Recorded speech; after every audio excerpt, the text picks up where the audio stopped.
야, 내 시애비 술 취해서 길바닥에 자빠져 있다. 당장 모셔가. 새벽 2시 출산한 지 일주일밖에 안 된 저에게 시어머니의 명령이 떨어졌습니다. 수화기 너머에서 술 취한 시아버지의 고함이 쏟아졌습니다. 그때 친정엄마가 제 손에서 휴대폰을 빼앗아 드셨어요. 내 딸이 댁내종이요? 이 시간부로 우리 딸 그 집 며느리 아니요. 이혼이요, 이혼. 이 한마디가 제 인생을 송두리째 뒤집어 놓을 줄은 그때는 미처 몰랐어요. 사연이 시작하기 전 좋아요와 구독을 눌러주세요. 오늘 하루 행운과 행복이 가득하도록 기원해 드릴게요. 오늘의 사연 시작합니다. 제 이름은 이지훈입니다. 올해 32살이고 지방 소도시의 작은 중소기업에서 회계팀 대리로 일하고 있죠. 숫자를 다루는 일이 적성에 맞았던 이유는 단순합니다. 숫자는 거짓말을 하지 않고 사람처럼 제 마음을 핥히지도 않으니까요. 저는 어릴 적부터 둥글둥글하다는 말을 참 많이 들었습니다. 누가 제 몫의 떡을 가져가도 그냥 웃었고 친구가 약속을 어겨도 먼저 사과하는 쪽이었어요. 엄마는 그런 저를 보며 늘 한숨을 쉬곤 했습니다. 아이고, 내 팔자야. 지훈아, 넌 누굴 닮아 그렇게 맹탕이냐? 남들이 내 밥그릇 다 뺏어 먹어도 실실 웃기만 하고. 세상이 어떤 세상인데 그렇게 물러터져서 어쩌려고 그래? 사람들은 만만한 사람부터 콱 물어뜯고 잡아먹는 법이야. 알아? 그때마다 저는 엄마의 거친 손을 잡고 웃으며 대답했죠. 엄마도 참 별 걱정을 다 해. 남들하고 얼굴 붉히고 쌈박질하는 것보다 그냥 내가 한번 꾹 참고 넘어가는 게 낫잖아. 나 하나 조금 져주면 여러 사람 편하고 좋지 뭐. 엄마는 식당 주방에서 평생 일하셨습니다. 새벽 5시에 나가서 밤 10시에 돌아오는 삶을 30년 가까이 반복하셨죠. 손등은 늘 갈라져 있었고 손가락 마디는 굵게 휘어 있었습니다. 아빠가 일찍 떠나신 뒤로 엄마는 저를 위해 모든 것을 갈아 넣으셨어요. 저는 그런 엄마에게 단 한 번도 짐이 되고 싶지 않았습니다. 그래서 더 착하게, 더 조용하게, 더 참는 사람으로 자랐습니다. 회사에서도 마찬가지였어요. 야근을 떠넘기는 동료에게 싫은 소리 한 번 못했고 점심 메뉴도 늘 다수결에 따랐죠. 상사가 보고서를 던지듯 내려놓아도 저는 고개부터 숙였습니다. 아유, 우리 이 대리는 진짜 천사야, 천사. 어쩜 저렇게 바보같이 착할까? 누가 자기 일을 떠넘겨도 화 한 번 안 내고 다 받아주잖아. 편해서 좋아, 아주. 그 말이 칭찬인 줄 알았는데 지나고 보니 그건 칭찬이 아니었습니다. 만만하다는 뜻이었어요. 김민수를 처음 만난 건 2년 전 봄이었습니다. 거래처 직원으로 우리 회사에 서류를 들고 찾아왔던 사람이었죠. 회의실 문을 빼꼼 열고 들어오던 김민수가 저를 향해 환하게 웃었습니다. 아이고, 안녕하세요. 거래처 영업팀 김민수 대리입니다. 말씀 많이 들었습니다. 이지훈 대리님 맞으시죠? 실물이 훨씬 미인이시네요. 저는 자리에서 일어나며 어색하게 고개를 숙였습니다. 아, 네. 맞습니다. 서류 가져오셨다고 들었어요. 이쪽으로 오세요. 김민수가 서류 가방에서 파일을 꺼내며 부드럽게 말을 이었습니다. 제가 완전 길치라서 골목에서 한참 뱅뱅 돌았지 뭡니까. 대리님 뵈러 오느라 진땀 쏙 뺐네요. 회사가 참 아늑한 곳에 숨어 있네요. 아유, 저희 회사가 골목 구석에 있어서 처음 오시는 분들은 다들 고생하세요. 날도 더운데 길 찾게 해드려서 정말 죄송해요. 김민수가 손을 휘저으며 너스레를 떨었습니다. 에이, 대리님이 뭐가 죄송합니까? 못 찾아온 제 다리가 문제고 내 눈이 죄인이지요. 그런 예쁜 얼굴로 미안해하시면 제가 더 곤란합니다. 그 웃음이 참 서글서글했습니다. 서류를 검토하는 내내 김민수는 저에게 농담을 건넸고 저는 오랜만에 회사에서 소리내어 웃었어요. 그 후로 김민수는 일주일에 두세 번씩 핑계를 만들어 회사로 찾아왔습니다. 손에는 늘 따뜻한 커피 두 잔이 들려 있었죠. 이 대리님, 짠, 제가 시원한 커피 사왔습니다. 얼른 드세요. 회계팀은 숫자 보느라 머리 아플 텐데 틈틈이 이렇게 단 것도 좀 넣어주고 그래야죠. 자, 쭉 들이켜요. 어머, 민수 씨. 올 때마다 매번 이러시면 제가 너무 미안하고 부담스러워요. 돈도 많이 드실 텐데.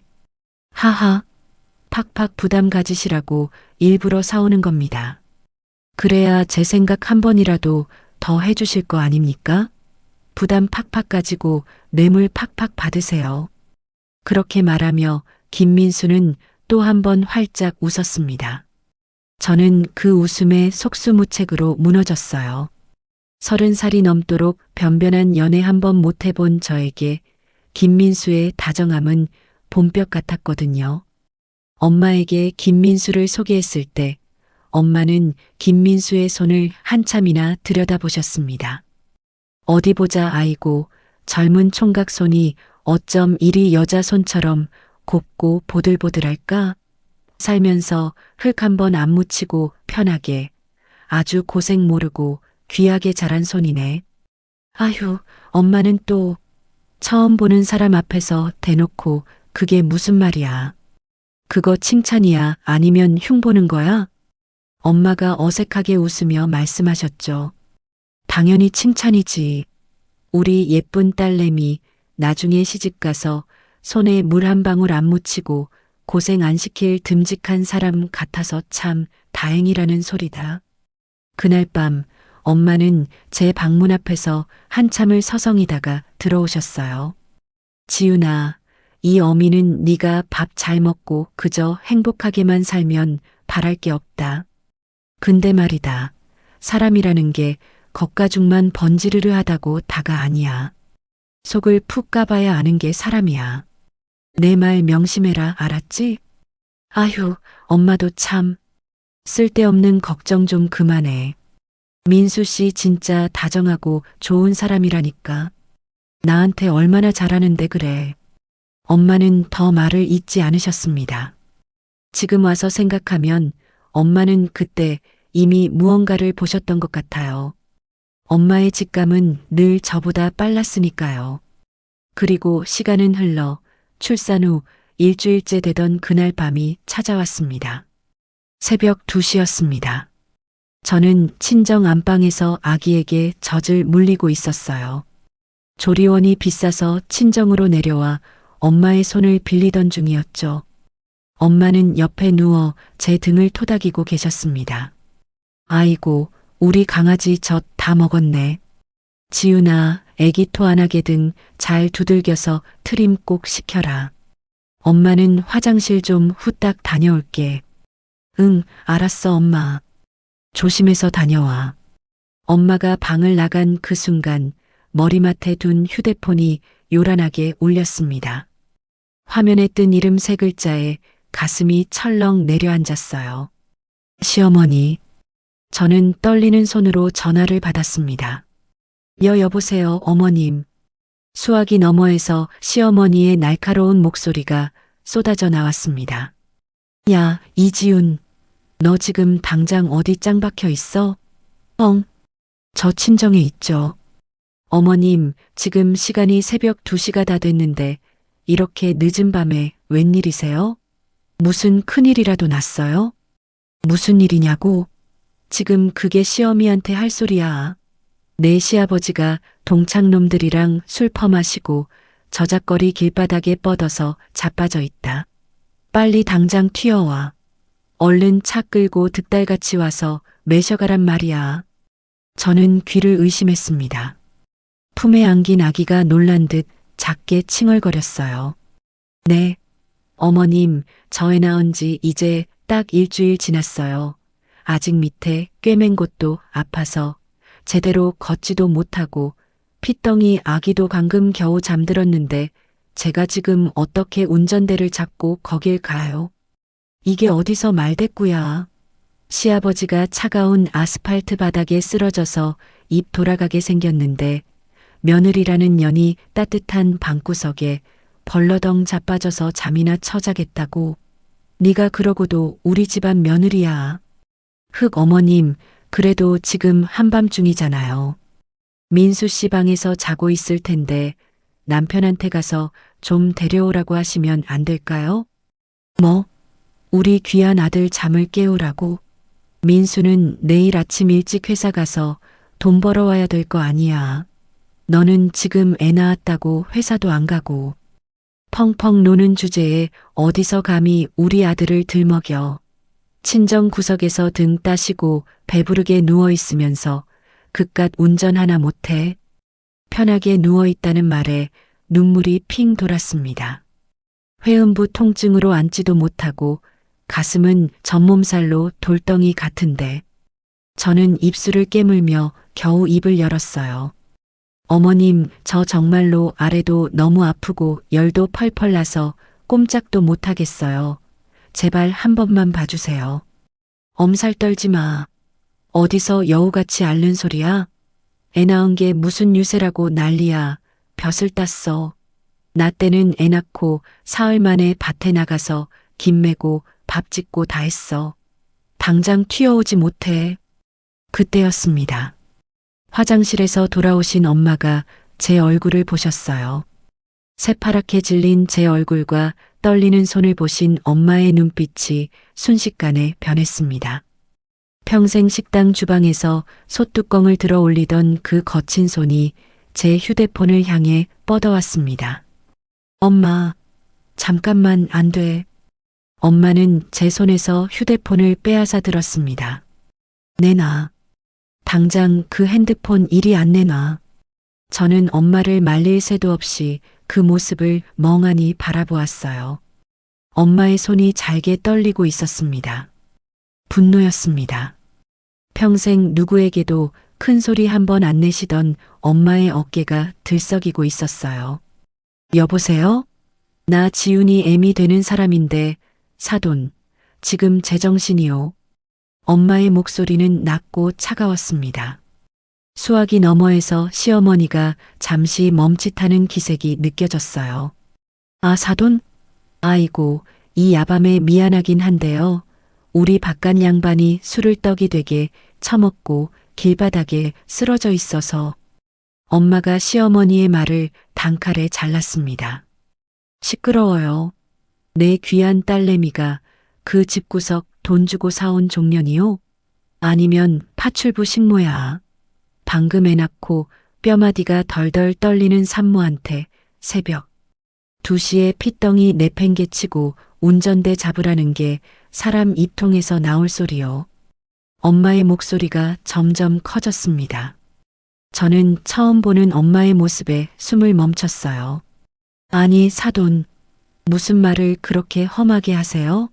며느리한테 그 정도 심부름도 못 시킵니까? 사돈 말씀이 너무 지나치시네. 지나쳐? 지나친 건 피도 눈물도 없는 그 집구석이지. 하나밖에 없는 내 핏줄. 그딴 무식한 집구석에 시집 보낸 내 두 눈가를 찔러야지. 내가 죄인이야. 똑똑히 들어요. 이 시간부로 우리 딸 그쪽 집안 며느리 아니요. 호적 파갈 테니까 이혼 준비나 하쇼. 당장 이혼이야.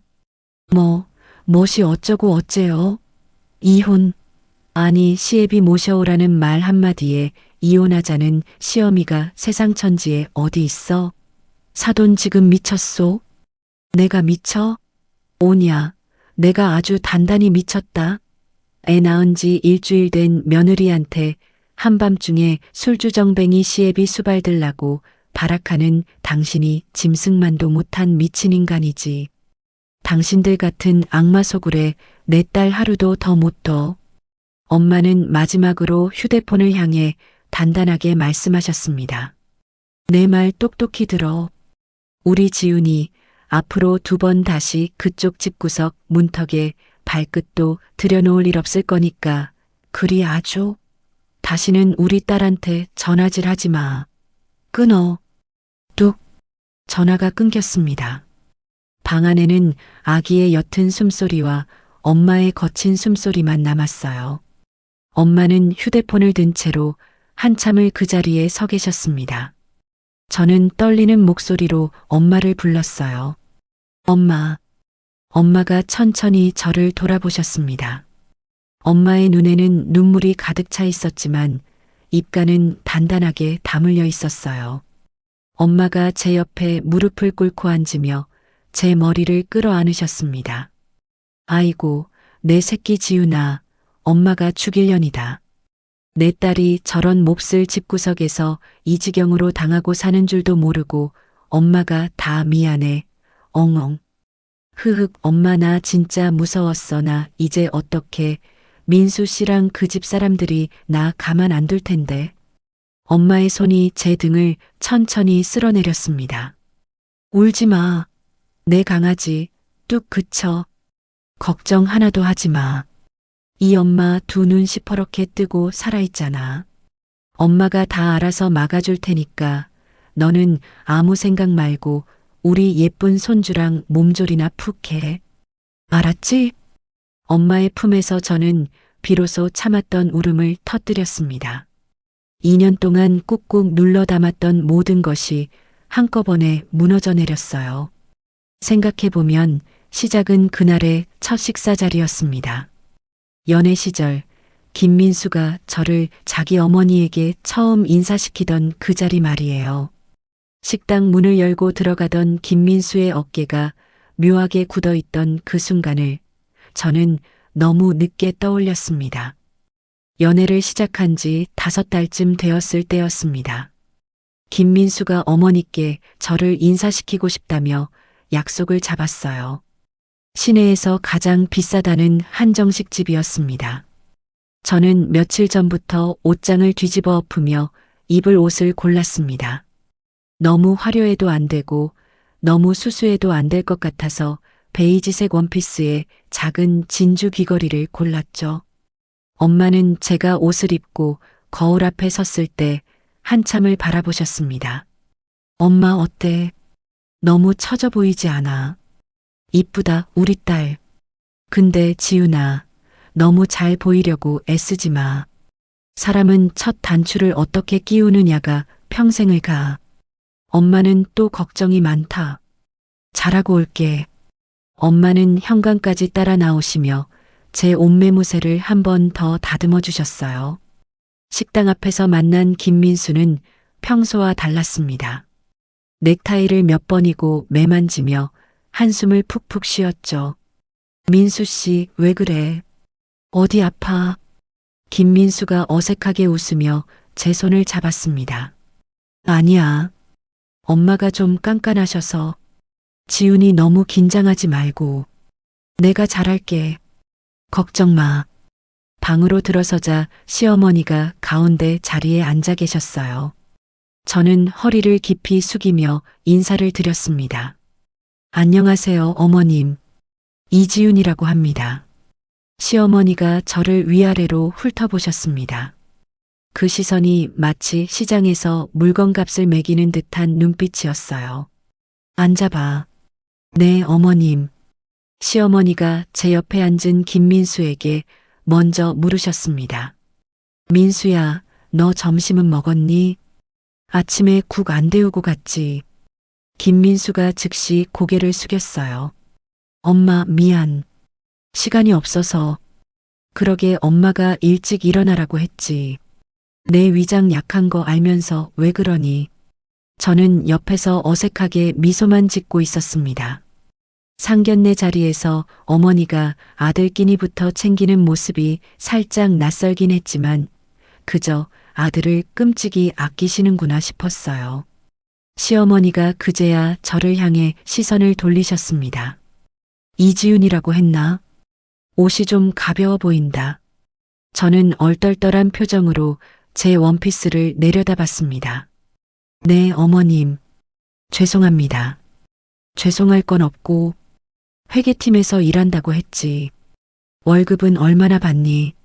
수저를 들기도 전에 월급 액수부터 물어오시는 통에 저는 잠시 말문이 막혔습니다. 김민수를 슬쩍 쳐다봤지만 김민수는 물컵만 만지작거리고 있었어요. 250 정도 받습니다. 어머님. 적네. 우리 민수가 400 가까이 받는데. 뭐, 여자가 돈을 많이 벌면 집안이 시끄러워지긴 하지. 저는 그 말이 어떤 뜻인지 정확히 파악하지 못한 채 그저 고개만 끄덕였습니다. 식사가 중반쯤 흘렀을 때 시어머니가 잠시 화장실에 가신다며 자리를 비우셨어요. 저도 화장을 고치려고 뒤따라 일어났습니다. 복도 끝에서 시어머니가 김민수에게 손짓하는 모습이 보였습니다. 저는 본능적으로 기둥 뒤로 한 발 물러섰어요. 민수야, 이리 와봐. 엄마 왜? 너 저애 어디가 좋아서 만나니? 집안도 별 볼 일 없고 얼굴도 그저 그렇고. 김민수가 고개를 푹 숙인 채 두 손을 모으고 서 있었습니다. 30이 넘은 다 큰 남자가 어머니 앞에서 마치 야단 맞는 초등학생처럼 어깨를 움츠리고 있었어요. 엄마, 지훈이 착해. 내가 좋아하니까. 착해서 좋다는 건 만만하다는 소리잖아. 뭐, 그것도 나쁘진 않다. 데리고 살기 편하긴 할 테니까. 저는 그 말을 들으면서도 이상하게 마음이 흔들리지 않았습니다. 오히려 김민수가 어머니께 저렇게 효성스럽구나 하는 감탄만 들었어요. 지금 생각하면 저 자신을 때려주고 싶을 만큼 어리석은 판단이었습니다. 자리로 돌아온 시어머니는 다시 살갑게 웃으셨어요. 지훈아, 많이 먹어. 며느리 될 사람인데 살이 좀 올라야 애도 잘 낳지. 네, 어머님. 감사합니다. 저는 그날 그 자리에서 어머니의 말 한마디 한마디를 다정함으로 번역하고 있었습니다. 집에 돌아와 엄마에게 그날 있었던 일을 들려드렸을 때 엄마는 한참 동안 말이 없으셨어요. 엄마, 시어머님 되실 분이 좀 직설적이긴 해도 정 많으신 분 같아. 지훈아, 엄마가 한마디만 할게. 그 댁 아드님이 엄마 앞에서 어떻게 행동하는지 그걸 잘 봐라. 민수 씨가 효자라서 그래. 좋은 거잖아. 엄마는 깊은 한숨을 쉬고는 더 말을 잇지 않으셨습니다. 그해 가을, 저는 김민수와 결혼했습니다. 엄마는 식당에서 10수년간 모은 쌈짓돈을 모두 털어 예단을 준비하셨어요. 시어머니가 요구한 예단 목록을 받아든 날, 엄마의 손이 한참 떨리던 모습을 저는 기억합니다. 엄마, 너무 무리하지 마. 우리 형편에 이건 좀. 지훈아, 시집은 한 번 가는 거야. 엄마가 어떻게든 해볼게. 우리 딸 기죽이고 싶지 않다. 저는 엄마의 그 마음이 미안해서 시댁에 한 번도 불평하지 못했습니다. 이미 그때부터 제 마음에는 갚을 수 없는 빚이 차곡차곡 쌓이고 있었어요. 결혼식이 끝난 다음 주 일요일이었습니다. 아침 6시도 안 된 시각에 휴대폰이 울렸어요. 여보세요, 어머님. 지훈아, 너 오늘 뭐하니?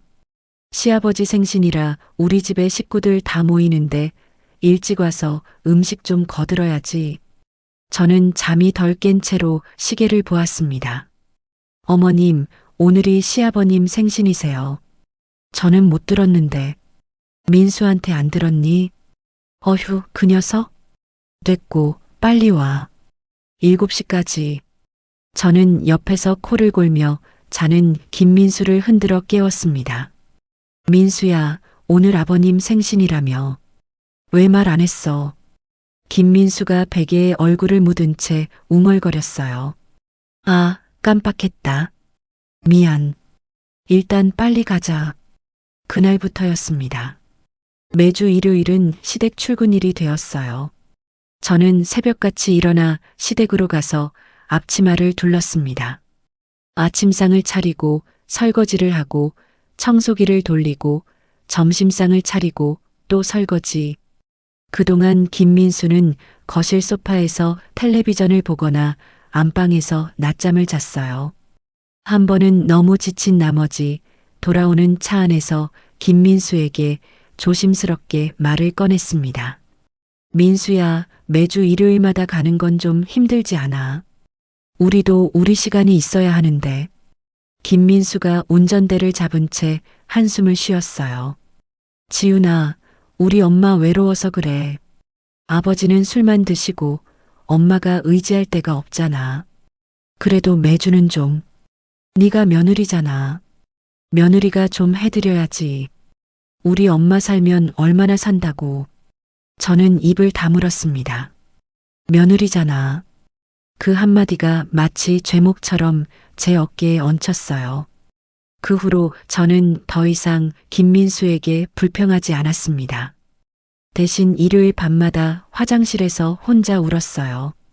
물소리를 크게 틀어놓고 김민수가 듣지 못하도록.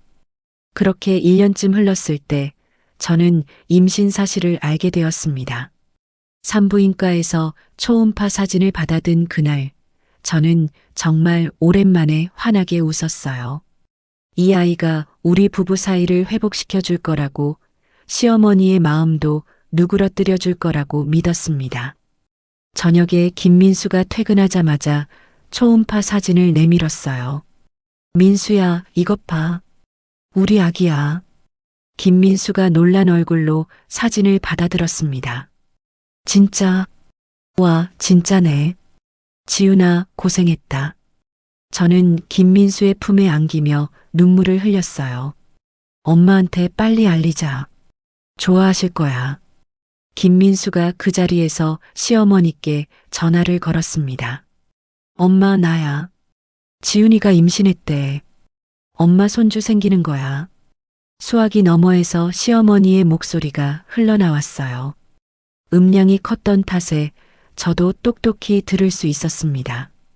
임신했어. 그래, 잘 됐다. 근데 민수야, 너 그럼 이제 아침밥은 누가 챙겨주니? 지훈이 입덧 시작하면 부엌도 못 들어갈 텐데. 김민수가 어색하게 웃었습니다. 엄마는 그게 지금 할 소리야. 내가 틀린 말했니? 우리 아들 굶기지 말라는 게 죄야. 저는 그 자리에 멍하니 서 있었습니다. 손에 들린 초음파 사진이 갑자기 무겁게 느껴졌어요. 축하한다는 말 한마디. 그 흔하디흔한 말 한마디가 그렇게 어려운 일이었을까요? 입덧이 시작되고 한 달쯤 지났을 때 시댁에서 또 전화가 왔습니다. 지훈아, 다음 주 시아버지 제사다. 만삭이라도 와서 거들어야지. 만삭은 아니었지만 배가 제법 부른 상태였습니다. 저는 차마 거절하지 못하고 시댁으로 갔어요. 부엌 바닥에 신문지를 깔고 쭈그려 앉아 전을 부쳤습니다. 기름 냄새에 속이 뒤집혔지만 화장실로 달려가 토하고 와서 다시 앉아 붙였어요. 허리가 끊어질 듯 아팠습니다.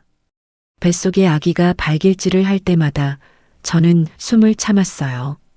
거실에서는 김민수가 사촌 형들과 게임 이야기를 하며 깔깔거리고 있었습니다. 그 웃음소리를 들으며 저는 처음으로 진지하게 생각했어요. 내가 지금 무엇을 하고 있는 것일까? 이 결혼은 정말 괜찮은 것일까? 부엌 한켠에는 친정엄마가 새벽에 일어나 싸보내신 반찬통이 놓여 있었습니다.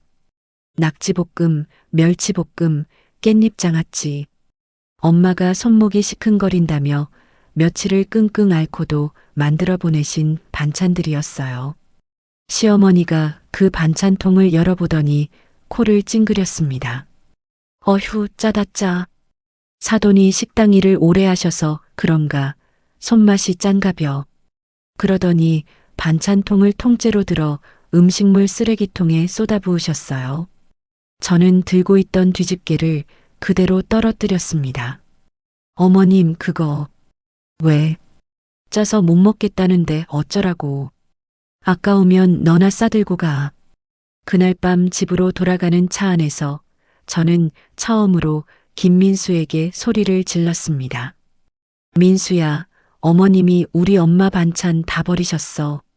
그게 어떻게 만든 건데? 김민수가 운전대를 꽉 쥐며 짜증을 냈어요.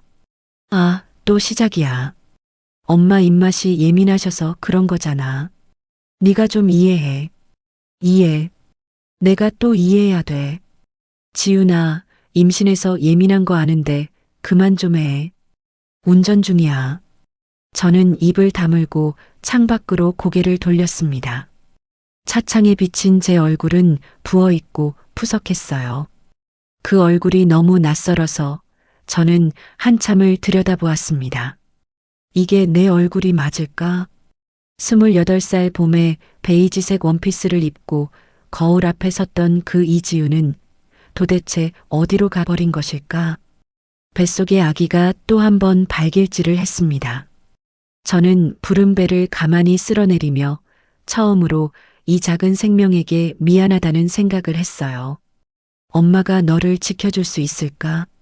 엄마가 정말 너를 지켜줄 수 있을까? 임신 7개월에 접어들었을 무렵이었습니다. 배가 제법 묵직해져서 신발을 신을 때도 벽을 짚어야 했어요. 그날따라 시어머니의 호출이 평소보다 일찍 떨어졌습니다. 지윤아, 오늘 우리 동생이 너 보러 온단다. 점심 차려놔. 어머님, 동생분이라면 시이모님 말씀이세요. 그래. 우리 동생 입맛이 까다로우니까 갈비찜이랑 잡채 해놔. 1시까지 와야 하니까 늦지 마라. 전화를 끄는 저는 한참을 멍하니 서 있었습니다. 시이모라는 분 이야기는 결혼 후 처음 들었어요. 부엌에서 갈비를 핏물 빼는 동안 김민수가 거실에서 휴대폰을 만지작거리고 있었습니다. 민수야, 시이모님은 어떤 분이셔? 우리 이모. 우리 엄마 동생인데 엄마보다 좀 더 세다는 게 무슨 말이야?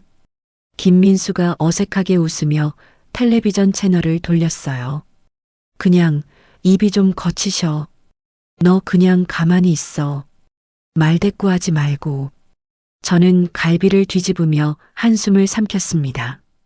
시이모는 정확히 1시 10분에 시댁에 도착하셨습니다. 문이 열리자마자 저를 위아래로 훑어보시더니 혀를 차셨어요. 네가 그 며느리냐? 얼굴이 영 복이 없게 생겼다. 저는 어색하게 웃으며 고개를 숙였습니다. 안녕하세요, 이모님. 처음 뵙겠습니다. 이지윤이라고 합니다. 인사는 됐고 밥이나 차려라. 배고프다. 상을 차리는 내내 시이모는 시어머니와 둘이 거실에 앉아 무언가를 소곤거리셨어요. 가끔씩 저를 흘끔거리며 웃는 모습이 영 마음에 걸렸습니다. 상을 다 차리고 자리에 앉았을 때 시이모가 본격적으로 입을 여셨어요. 지윤아, 다음 달에 우리 영감 칠순이다. 알지? 네, 어머님께 들었습니다. 식구들 다 모이는 자리니까 며느리들이 객출해서 식비랑 답례품 준비해야 돼. 너는 100만 원만 보내라. 저는 들고 있던 수저를 가만히 내려놓았습니다. 이모님, 100만 원이면 좀 많은데. 시이모가 갈비를 입에 넣으며 콧방귀를 뀌었어요. 많아. 우리 큰 며느리는 200 보냈다. 너는 막내 며느리니까 봐주는 거지. 옆에서 시어머니가 거들었습니다. 지윤아, 우리 동생이 너 봐주는 거야. 군말 말고 보내. 저는 김민수를 쳐다봤지만 김민수는 밥그릇에 코를 박은 채 묵묵히 먹기만 했어요. 이모님, 어머님, 저희가 지금 출산 준비도 해야 하고 형편이 좀. 시이모가 갈비뼈를 접시에 탁 하고 내려놓으셨습니다. 형편? 형편 타령하려면 시집을 오지 말았어야지. 어디서 근본 없는 집안 티를 내고 있어. 근본 없는 집안. 그 한마디가 제 명치를 찔렀습니다. 평생을 식당 주방에서 손가락이 휘어지도록 일하신 저희 엄마가 떠올랐어요. 저는 입술을 깨물며 겨우 입을 열었습니다. 이모님, 우리 엄마 욕은 하지 말아주세요. 시이모의 눈이 번뜩였습니다. 뭐? 너 지금 나한테 말대꾸하니? 야, 김민수. 내 마누라 이거 좀 봐라. 시이모한테 대드는 거. 김민수가 그제야 고개를 들고 저를 쏘아봤어요. 지훈아, 너 왜 그래?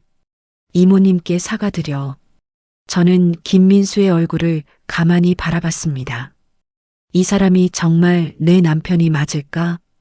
저는 자리에서 일어나며 작게 말했어요. 죄송합니다. 제가 몸이 안 좋아서 잠깐 화장실 좀. 화장실에 들어가자마자 저는 변기를 붙잡고 헛구역질을 했습니다. 뱃속에서 아기가 미친 듯이 발길질을 했어요. 엄마, 미안해. 엄마, 정말 미안해. 저는 변기 옆에 쪼그려 앉아 한참을 흐느꼈습니다. 출산 예정일이 일주일 앞으로 다가온 그날 밤이었습니다. 저녁을 먹고 잠자리에 들었을 때 갑자기 아랫배가 쥐어짜듯 아팠어요. 이불 위에 미지근한 액체가 흐르는 것이 느껴졌습니다. 양수가 터졌어요. 민수야, 민수야. 일어나봐. 옆에서 자던 김민수가 부스스 눈을 떴습니다. 왜, 무슨 일이야? 양수 터진 것 같아. 빨리 병원 가야 돼. 김민수가 벌떡 일어나 옷을 챙기더니 갑자기 휴대폰을 들었어요. 잠깐만. 나 엄마한테 먼저 전화 좀. 민수야, 지금 그게 중요한 게 아니라.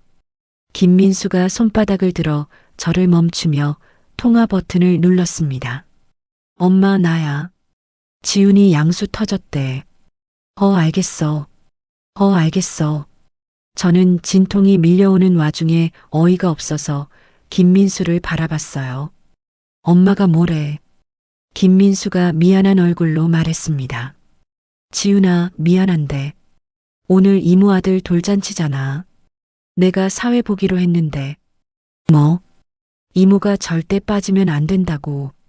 너 일단 혼자 병원 가 있으면 내가 끝나고 바로 갈게. 저는 김민수의 얼굴을 멍하니 쳐다봤습니다. 진통이 다시 한번 밀려와 저는 배를 움켜쥐며 신음했어요. 민수야, 지금 무슨 소리 하는 거야? 나 진통 시작됐다고. 김민수가 이미 옷을 갈아입으며 등을 돌렸습니다. 지훈아, 한 번만 봐줘. 이모가 진짜 무서운 분이야. 내가 안 가면 우리 엄마까지 욕먹어. 저는 더 이상 말이 나오지 않았습니다. 진통은 점점 더 심해졌고 김민수는 끝내 현관문을 열고 나갔어요. 미안. 끝나자마자 갈게. 정말 미안. 문이 닫히는 소리가 났습니다. 저는 침대 위에 혼자 남아 휴대폰을 부여잡고 떨리는 손가락으로 번호를 눌렀어요. 엄마. 지훈아. 우리 딸 무슨 일이야? 엄마의 목소리를 듣자마자 참았던 울음이 터졌습니다. 엄마, 양수 터졌어. 근데 민수가 뭐? 어디 갔어? 이모 아들 돌잔치 갔어. 사회 봐야 한다고. 수화기 너머에서 엄마가 한참을 침묵하셨어요. 그러더니 평소보다 한 옥타브 낮은 목소리로 말씀하셨습니다. 지훈아, 엄마 지금 바로 출발한다. 1시간이면 도착해. 그때까지만 버텨. 알았지. 엄마, 빨리 와. 엄마, 무서워. 엄마 간다. 전화가 끊긴 뒤에도 저는 휴대폰을 손에서 놓지 못했습니다. 진통이 10분 간격으로, 그러다 5분 간격으로 좁혀졌어요. 저는 거실 바닥에 누워 천장을 바라봤습니다. 이렇게 외로운 순간이 또 있었을까? 세상 어디에도 내 편이 없는 것 같은 그 시간이 정말로 지나가긴 할까? 엄마가 도착한 건 정확히 50분 뒤였습니다. 현관문이 벌컥 열리고 엄마가 신발도 제대로 못 벗고 뛰어들어오셨어요. 지훈아, 엄마 왔다. 우리 딸. 엄마가 저를 끌어안으셨습니다. 엄마의 옷에서 식당 기름 냄새가 났어요. 저는 그 냄새를 맡으며 엉엉 울었습니다. 엄마. 울지 마. 우리 딸. 엄마 왔잖아. 가자, 병원 가자. 엄마가 저를 부축해 차에 태우셨습니다. 엄마는 운전대를 잡은 채로 계속 제 손을 꼭 잡고 계셨어요. 지훈아, 조금만 참아. 거의 다 왔어. 병원에 도착한 뒤로의 기억은 흐릿합니다. 진통실에서 저는 엄마의 손을 으스러질 듯 잡았어요. 엄마는 제 이마에 땀을 닦아주시며 한 번도 제 손을 놓지 않으셨습니다. 힘내, 우리 딸. 조금만 더, 조금만 더. 새벽 4시 23분, 제 딸이 태어났습니다. 간호사가 아기를 제 가슴에 올려놓아 주었을 때 저는 그 작은 생명을 내려다보며 울었어요. 엄마가 옆에서 같이 우셨습니다. 고생했다, 우리 딸. 정말 고생했어. 김민수가 병원에 도착한 건 그로부터 5시간이 지난 아침 9시였습니다. 시어머니와 함께였어요. 병실 문을 열고 들어오는 시어머니가 침대에 누운 저를 보더니 첫마디로 물으셨습니다. 아들이야, 딸이야. 저는 천장을 바라본 채 작게 대답했어요. 딸이에요. 시어머니가 짧게 혀를 차셨습니다.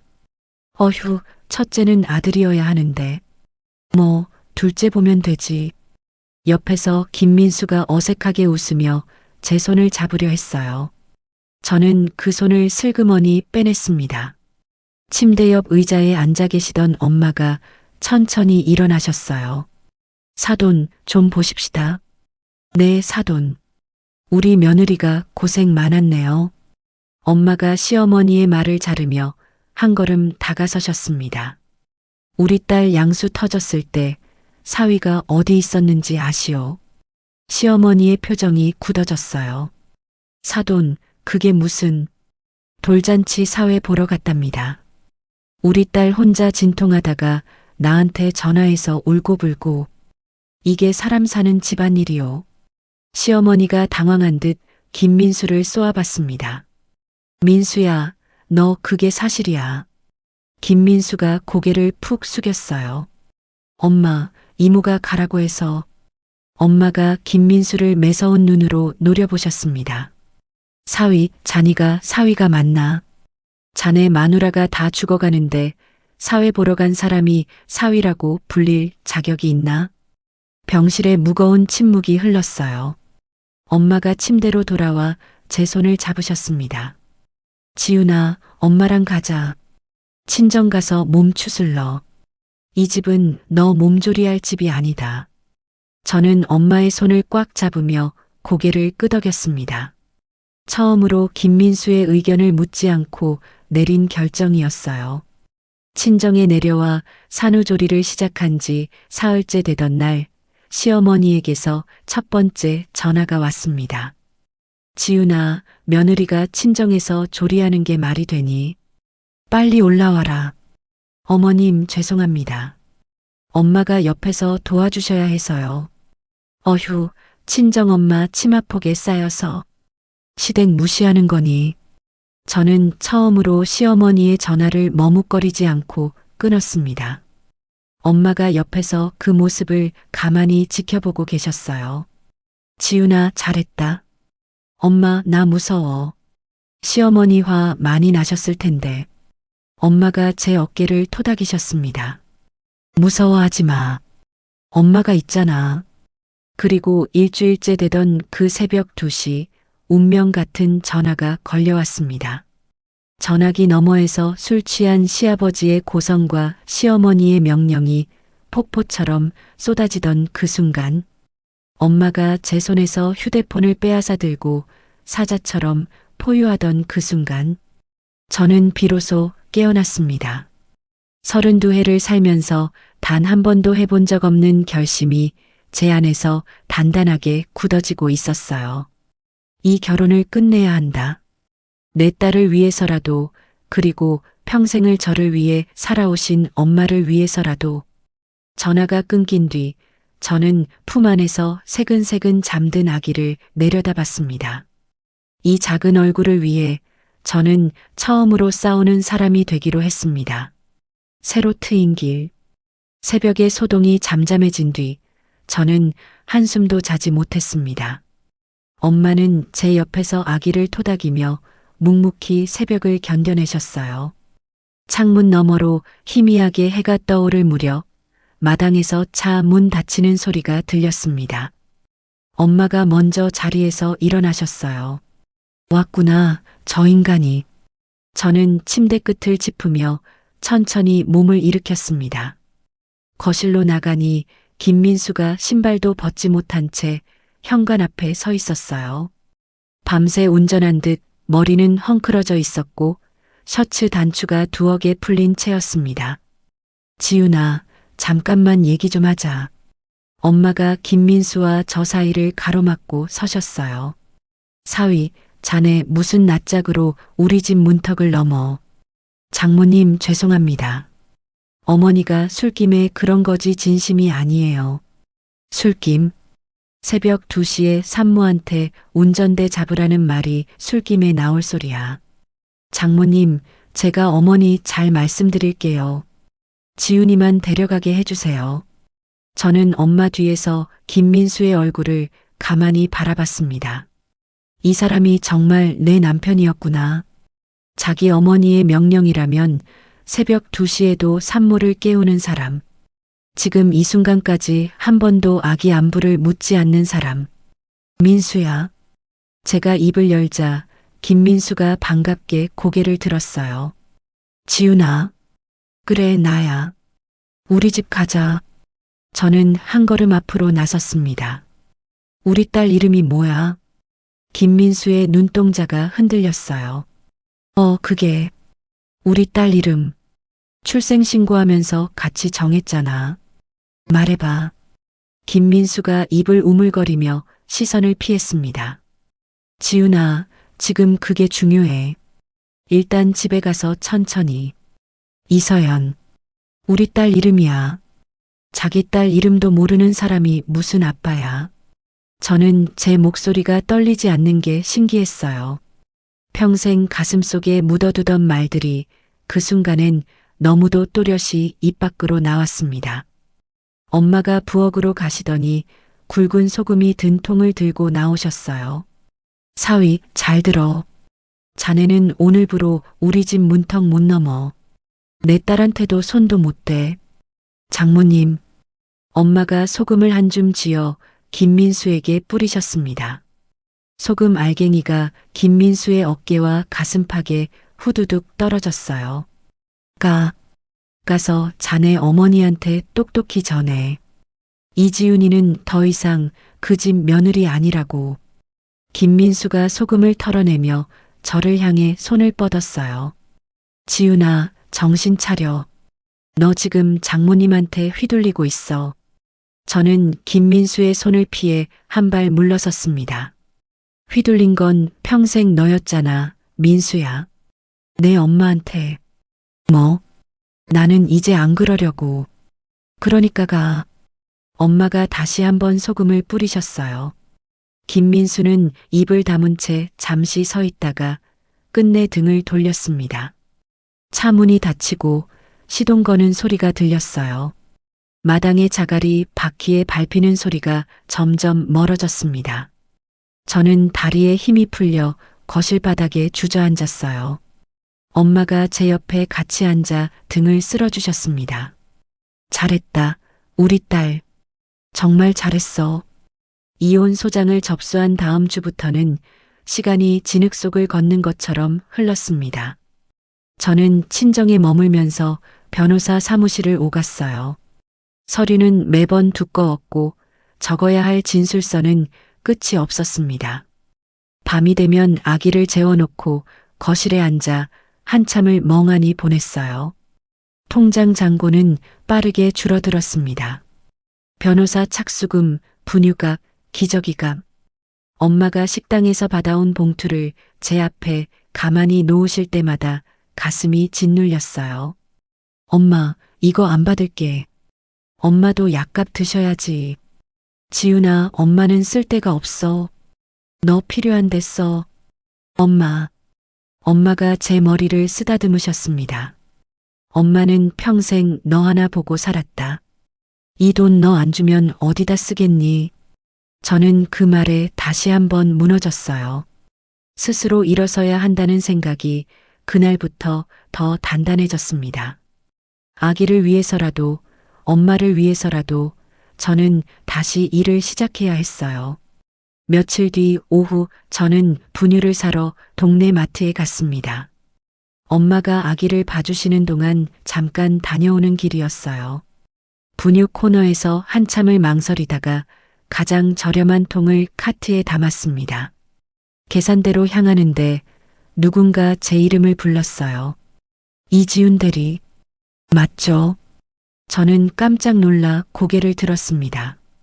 키가 큰 남자가 카트 손잡이를 잡은 채 저를 내려다보고 있었어요. 낯이 익은 얼굴이었습니다. 저 누구? 강도진입니다. 5년 전에 외부감사로 잠깐 같이 일했었는데 기억하실지. 저는 그제야 기억이 났습니다. 날카로운 눈매의 말수가 적었지만 일 처리가 빈틈없어 사장님이 늘 칭찬하던 사람이었어요. 아, 회계사님. 안녕하세요. 저는 어색하게 고개를 숙였습니다.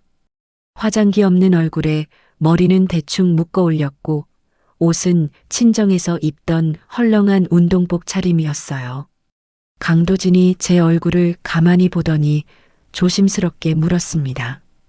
이 대리, 혹시 무슨 일 있어요? 안색이 많이 안 좋네요. 저는 웃으려 했지만 입꼬리가 잘 올라가지 않았어요. 그냥 좀 피곤해서요. 시간 괜찮으면 차 한잔 어때요? 마트 앞에 카페 있던데. 저는 잠시 망설이다가 고개를 끄덕였습니다. 오랜만에 누군가와 마주 앉아 이야기 나누는 일이 그 순간엔 너무도 필요했어요. 카페 구석자리에 앉아 따뜻한 잔을 손에 쥐었을 때 강도진이 먼저 입을 열었습니다. 이 대리 결혼했다고 들었는데 잘 지내요. 저는 잔을 만지작거리며 한참을 망설였어요. 이혼 소송 중이에요. 말을 뱉고 나니 의외로 담담했습니다. 강도진의 표정에 잠깐 놀란 기색이 스쳤지만 곧 평정을 되찾았어요. 많이 힘들었겠네요. 네, 좀. 저는 잔을 내려놓고 작게 한숨을 쉬었습니다. 눈물이 핑 도는 걸 참으려 입술을 깨물었어요. 강도진은 재촉하지 않았습니다. 그저 가만히 제가 입을 열기를 기다려 주었어요. 저는 천천히 끊어진 문장으로 지난 2년의 이야기를 들려드렸습니다. 새벽 2시에 전화, 양수가 터진 밤에 사회 보러 간 남편, 친정 반찬을 쓰레기통에 버리던 시어머니. 이야기를 다 듣고 난 강도진이 한참을 침묵하다가 입을 열었어요. 이 대리 그동안 견딘 거 정말 대단한 거예요. 대단하긴요. 멍청한 거죠. 아니요. 견딘 겁니다. 그리고 지금이라도 일어선 게 더 대단한 거고요. 저는 처음으로 제 이야기에 그렇게 말해주는 사람을 만났습니다. 가족도 친구도 아닌 거의 모르는 사람이 던진 그 한마디가 이상하게 큰 위로가 됐어요. 강도진이 잔을 내려놓으며 조심스럽게 말을 이었습니다. 이 대리, 제가 작년에 회사 차렸어요. 작은 스타트업인데 회계 쪽 사람이 필요합니다. 네. 이 대리 일 잘했던 거 기억해요. 외부 감사 때 그쪽이 정리해 준 자료 지금도 가끔 떠올라요. 그렇게 깔끔한 회계 처리는 잘 없거든요. 저는 멍하니 강도진을 바라봤어요. 저는 지금 갓난아기도 있고 산후조리도 끝나지 않았고요. 알아요. 그래서 더 말씀드리는 겁니다. 우리 회사는 탄력 근무 가능해요. 아기 어린이집 데려다주고 출근하셔도 되고 일찍 퇴근하셔도 됩니다. 저는 한참을 망설였습니다. 제가 정말 잘할 수 있을까요? 강도진이 처음으로 옅게 웃었어요. 이 대리 사람 보는 눈은 좀 있는 편입니다. 잘하실 거예요. 저는 그 한마디를 가슴에 새기듯 들었습니다. 오랫동안 잊고 살았던 감각이었어요. 누군가에게 인정받는다는 것. 내가 쓸모 있는 사람이라는 감각. 집으로 돌아오는 길, 저는 처음으로 하늘을 올려다봤습니다. 겨울 끝자락의 하늘이 유난히 푸르렀어요. 엄마가 현관에서 저를 맞으며 물으셨습니다. 지훈아, 왜 이렇게 늦었니? 무슨 일 있었어? 저는 엄마를 끌어안으며 작게 말했어요. 엄마, 나 다시 일할 수 있을 것 같아. 엄마가 제 등을 쓰다듬으셨습니다. 잘됐다, 우리 딸. 정말 잘됐다. 엄마의 어깨에 기대 저는 오랜만에 깊은 숨을 쉬었어요. 지옥의 한가운데에서도 빛은 찾아온다는 것을 그날 처음으로 믿게 되었습니다. 이혼 소송은 생각보다 짧게 끝났습니다. 남편 측 변호사가 합의를 제안해 온 것은 첫 조정기일이 잡힌 직후였어요. 제가 모아둔 자료가 결정적이었습니다. 시어머니가 제게 보낸 모욕적인 문자, 새벽 2시의 통화 녹음 파일, 그리고 양수가 터진 날 응급실 진료 기록과 김민수가 돌잔치에서 사회를 보던 사진까지. 변호사 사무실 회의실에서 마주 앉은 김민수는 처음 보는 사람처럼 작아져 있었어요. 지훈아, 우리 다시 한번 생각해보자. 저는 김민수의 얼굴을 똑바로 바라봤습니다. 민수야, 내가 마지막으로 묻는다. 우리 서연이 100일 때 어디 갈 거야? 김민수가 입을 다물었어요. 몰라. 모르지. 너는 지금까지 단 한 번도 우리 서연이 일정 챙긴 적 없으니까. 됐다, 사인해. 김민수가 떨리는 손으로 합의서에 서명을 했습니다. 양육권은 제가, 위자료와 양육비도 제가 원하던 금액으로 결정됐어요. 위자료 일부는 시어머니 명의의 부동산에서 강제 집행하는 조건이었습니다. 밖으로 나와 변호사 사무실 건물을 올려다봤을 때 저는 한참을 그 자리에 서 있었어요. 긴 터널을 빠져나온 사람처럼 햇볕이 눈이 부셨습니다. 엄마에게 전화를 걸자 엄마는 한참을 말씀이 없으셨어요. 엄마, 끝났어. 다 끝났어. 수고했다, 우리 딸. 정말 수고했다. 엄마의 목소리가 작게 떨렸습니다. 저도 휴대폰을 귀에 댄 채 거리에서 한참을 울었어요. 도진의 회사로 첫 출근하는 날이었습니다. 서연이를 친정 근처 어린이집에 맡기고 저는 새 정장을 차려입었어요. 옷장 가장 깊숙한 곳에서 꺼낸 옅은 회색 정장이었습니다. 거울 앞에 선 제 모습이 낯설었어요. 엄마가 방문 앞에 서서 저를 가만히 바라보셨습니다. 우리 딸 이뻐 죽겠네. 엄마는 또 나이 33이야. 이쁜 거랑 나이가 무슨 상관이야. 가서 잘하고 와. 응, 다녀올게요. 엄마가 현관까지 따라 나오며 제 어깨를 토닥이셨어요. 지훈아, 너무 잘 보이려고 애쓰지 마. 너는 그냥 너인 게 제일 이뻐. 저는 엄마를 한 번 더 끌어안고 집을 나섰습니다. 도진의 회사는 시내 작은 빌딩 4층에 있었어요.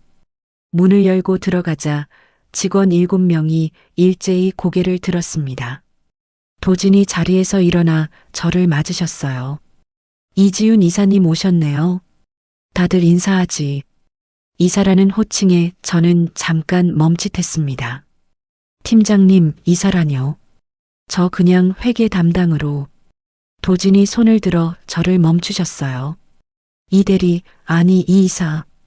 우리 회사 규모에서 회계 책임자는 이사 직급이에요. 인사 발령 났습니다. 받아들이세요.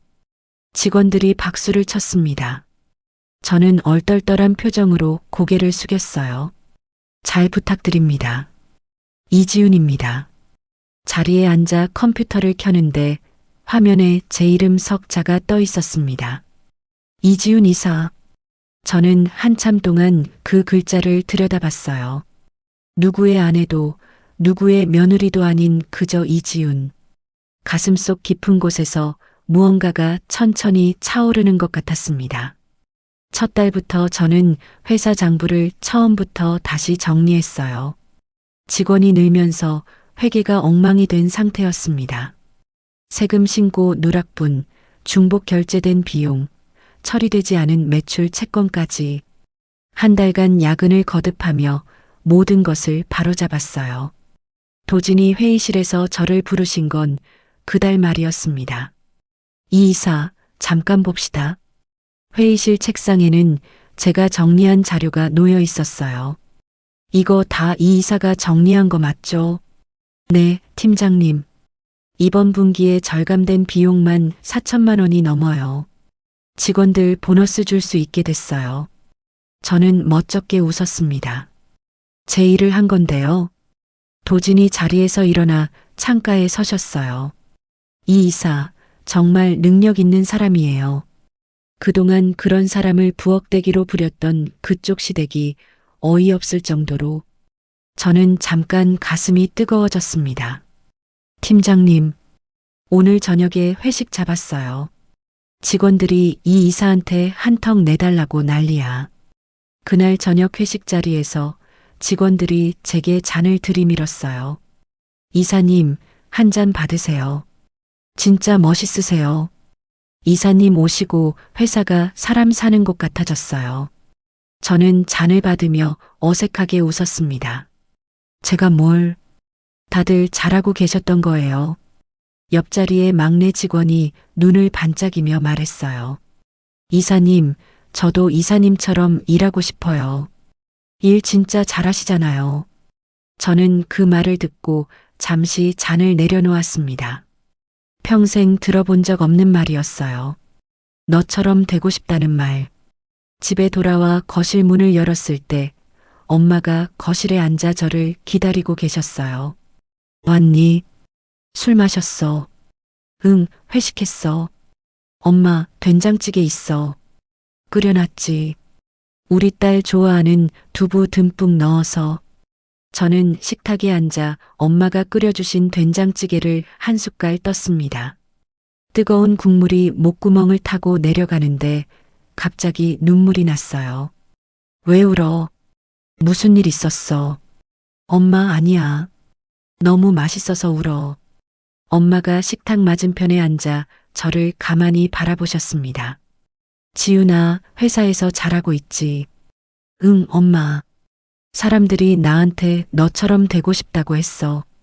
막내 직원이. 엄마의 눈가에 주름이 깊게 잡혔어요. 잘 됐다. 우리 딸이 빛나는 사람이 됐구나. 저는 숟가락을 내려놓고 엄마의 손을 잡았습니다. 식당에서 평생 갈라진 그 거친 손을요. 엄마, 다 엄마 덕분이야. 엄마가 그날 새벽에 전화기 빼앗아 주지 않았으면 나 지금 어떻게 됐을지 몰라. 엄마가 제 손등을 천천히 쓰다듬으셨어요. 엄마는 그냥 엄마니까 한 거야. 잘난 거 아니야. 그날 밤 저는 잠든 서연이 옆에 누워 한참 동안 아이의 얼굴을 들여다봤습니다. 작은 입술이 오물거리고 손가락이 가끔씩 꼼지락거렸어요. 서연아, 엄마 오늘 잘했지. 서연이는 잠결에 작게 웃었습니다. 저는 아이의 이마에 입을 맞추며 속으로 다짐했어요. 너는 절대 엄마처럼 살게 하지 않을 거야. 너는 처음부터 너답게 너의 이름으로 살게 할 거야. 도진과 가까워진 건 그 무렵부터였습니다. 야근이 끝나면 가끔 회사 근처 호프집에서 맥주 한 잔씩 하곤 했어요. 그날도 둘이서 늦게까지 결산 작업을 마치고 늦은 저녁을 먹으러 나갔습니다. 도진이 맥주잔을 손에 쥐고 천천히 입을 열었어요. 이 이사, 요즘 표정이 많이 밝아진 거 알아요. 그래요. 저도 그런 것 같아요. 처음 마트에서 만났을 때 솔직히 걱정 많이 했어요. 안색이 너무 안 좋아서. 저는 잔을 만지작거리며 작게 웃었습니다. 그때는 정말 한 발만 잘못 디디면 무너질 것 같았어요. 도진이 잠시 잔을 내려놓고 저를 가만히 바라보셨어요. 이 이사, 묻고 싶은 게 있어요. 네. 앞으로 어떻게 살고 싶어요? 저는 한참을 생각했습니다. 처음 받아보는 질문이었어요. 누구도 제게 이런 질문을 한 적이 없었습니다. 그냥 내 이름으로 살고 싶어요. 누구의 며느리도 누구의 엄마도 아닌 그냥 이지윤으로. 도진이 옅게 웃으셨어요. 좋은 답이네요. 팀장님은요? 도진이 잔을 들어 한 모금 마시고 천천히 말씀하셨습니다. 저는 그런 사람 옆에 있고 싶어요. 자기 이름으로 사는 사람. 저는 잠깐 숨이 멎었습니다. 도진의 눈빛은 조심스러웠지만 분명했어요. 저는 잔을 들어 한 모금 마시고는 작게 대답했습니다. 천천히 가요, 우리. 도진이 고개를 끄덕이셨어요. 천천히 가죠. 이 이사가 편한 속도로. 집으로 돌아오는 길, 저는 차창 밖으로 흘러가는 가로등 불빛을 바라봤습니다. 세상이 처음으로 따뜻해 보였어요. 평생 남의 눈치를 보며 살던 이지훈이 이제는 제 속도로 걷고 있었습니다. 엄마와 서연이가 있는 집으로 돌아가는 그 길이 그 어느 때보다 가볍게 느껴졌어요. 저는 처음으로 제 인생이 행복할 수도 있겠다는 생각을 했습니다. 하지만 그 생각이 오래가지 못할 거라는 사실을 저는 그때 알지 못했어요. 회사 근처 카페에서 점심을 먹고 들어온 어느 화요일이었습니다. 자리에 앉아 휴대폰을 확인하는데 모르는 번호로 문자 한 통이 와 있었어요. 발신자 표시는 없었지만 문자 내용을 읽자마자 손가락이 굳어버렸습니다. 이지윤, 너 잘 사는 꼴 보기 싫어서 못 견디겠다. 강도진이랑 바람나서 이혼한 거 다 아니까 적당히 해라.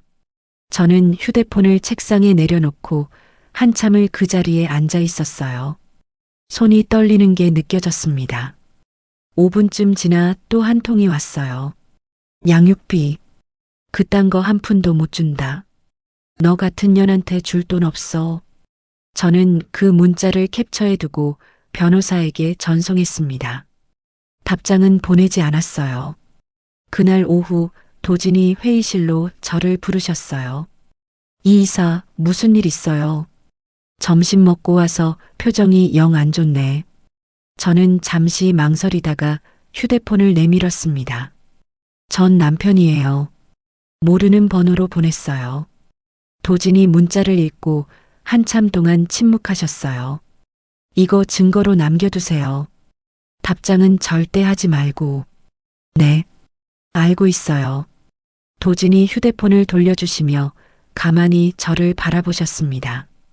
이 이사, 혹시 회사에서 안 좋은 소문 들은 거 있어요? 네, 제 잘못이에요. 사람들이 이상하게 보면 안 되는데. 저는 고개를 저었어요. 팀장님 잘못 아니에요. 저 사람들이 미친 거지. 그 말을 하면서도 저는 가슴 한구석이 무너지는 것 같았습니다. 도진과의 거리가 멀어져야 한다는 두려움이 처음으로 밀려왔어요. 며칠이 지나도 문자는 끊이지 않았어요. 새벽 3시에 욕설이 가득한 문자가 오고 점심시간에는 협박조의 문자가 왔습니다. 저는 그 모든 것을 캡처해 변호사에게 보냈어요. 답장은 단 한 번도 하지 않았습니다. 그러던 금요일 오후였어요. 회사 1층 로비에서 소동이 났다는 연락이 왔습니다. 경비실 직원이 다급한 목소리로 전화를 걸어왔어요. 이지훈 이사님, 1층으로 좀 내려와 보셔야겠습니다. 어떤 분이 이사님 찾으면서 난동을 부리고 계세요. 저는 도진에게 짧게 말씀드리고 엘리베이터를 탔어요. 가슴이 쿵쾅거렸습니다. 엘리베이터 문이 열리는 순간 익숙한 목소리가 들렸어요. 이지훈 어딨어? 이지훈 나오라고 해. 시어머니였습니다. 옆에는 김민수가 종이 뭉치를 들고 서 있었어요. 다른 회사 직원들이 멀찍이 떨어져 그 모습을 지켜보고 있었습니다. 저는 한 걸음씩 그쪽으로 다가갔어요. 심장이 미친 듯이 뛰었지만 다리는 멈추지 않았습니다. 어머님, 시어머니가 저를 보자마자 종이 뭉치를 빼앗아 바닥에 흩뿌리셨어요. 종이에는 큼지막한 글씨가 인쇄되어 있었습니다. 이 회사 재무이사 이지우는 사장과 불륜으로 가정을 파탄낸 여자입니다. 저는 그 종이를 보며 잠시 눈앞이 흐려졌어요. 시어머니가 손가락질을 하며 소리치셨습니다. 이년아, 네가 사람이야. 우리 아들 버리고 이런 데서 사장이랑 붙어 먹어. 어머님 말씀이 지나치세요. 지나쳐. 내가 뭐가 지나쳐. 이 종이에 적힌 거 다 사실이잖아. 옆에서 김민수가 거들었어요. 지훈아, 양육비 한 푼도 안 줄 거다. 너 같은 엄마가 무슨 양육권이야. 저는 김민수의 얼굴을 똑바로 바라봤습니다. 민수야, 지금 네가 무슨 짓 하는지 알아? 내가 뭘? 사실대로 말하는 거잖아. 그때 엘리베이터 문이 다시 열리고 도진이 내려오셨어요. 도진은 바닥에 흩어진 종이를 한 장 집어들어 읽어보더니 차분한 목소리로 입을 여셨습니다. 여기서 이러시면 안 됩니다. 명예훼손이고 영업방해예요. 시어머니가 도진을 향해 삿대질을 했어요. 네가 그놈이구나. 남의 가정 깬 인간. 천벌 받을 거다. 도진의 표정이 차갑게 굳었습니다. 도진은 휴대폰을 꺼내 어딘가로 전화를 걸었어요. 여기 빌딩 보안팀이죠. 1층 로비에 경찰 좀 불러주세요. 영업방해입니다.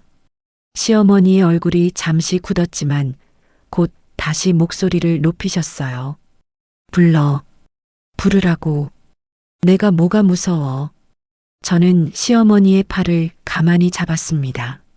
어머님, 이러지 마세요. 우리 서연이는요? 우리 서연이는 어떻게 하시려고요? 시어머니의 눈빛이 순간 번뜩였어요. 서연이. 그래, 서연이 내가 데려간다. 너 같은 엄마 밑에서 클 수 없어. 저는 시어머니의 팔을 놓고 한 걸음 물러섰습니다. 심장이 멈춘 것 같은 기분이 들었어요. 경찰이 도착해 시어머니와 김민수를 데리고 나갈 때까지 저는 그 자리에 멍하니 서 있었습니다. 도진이 제 어깨에 손을 얹으셨어요. 이 이사 괜찮아요. 팀장님 죄송해요. 저 때문에 회사가. 이 이사 잘못 아니에요. 일단 위로 올라갑시다. 회사로 돌아오자 직원들이 조심스럽게 저를 쳐다봤어요.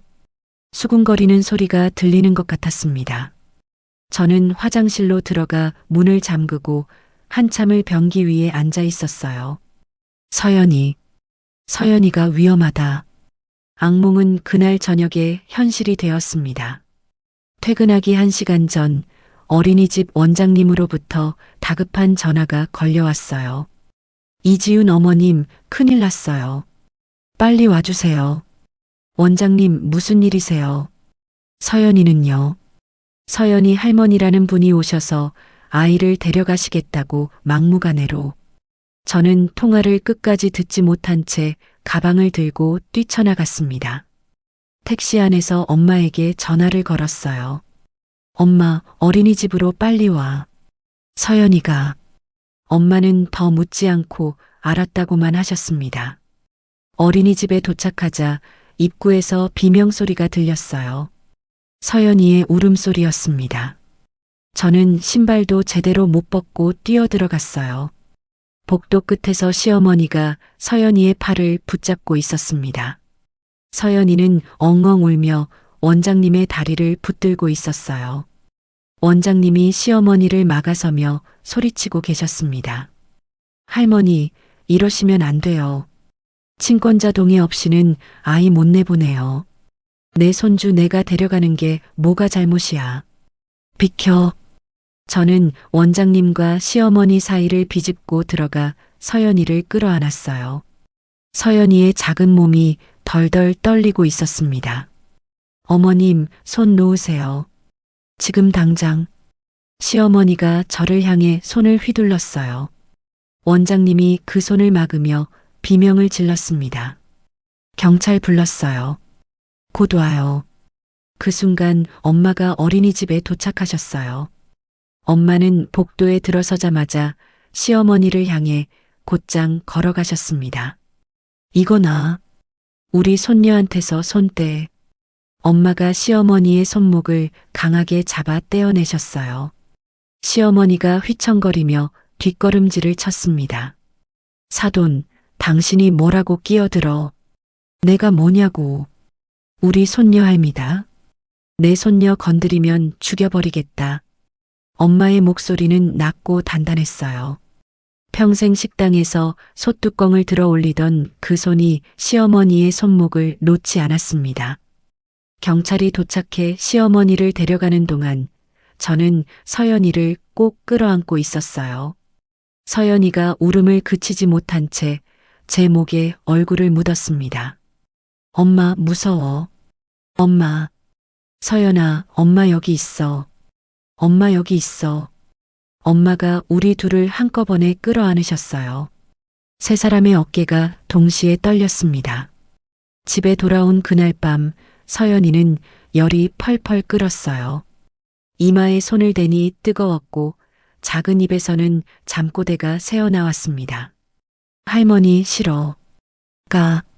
저는 침대 옆에 무릎을 꿇고 앉아 서연이의 손을 잡았어요. 눈물이 멈추지 않았습니다. 내가 무엇을 한 거지? 내가 일을 한답시고 내가 다시 일어선답시고 우리 서연이를 이런 위험에 빠뜨린 건가? 엄마가 방으로 들어와 제 어깨에 손을 얹으셨어요. 지윤아, 내 탓 아니다. 엄마, 나 어떡해. 서연이가 이렇게.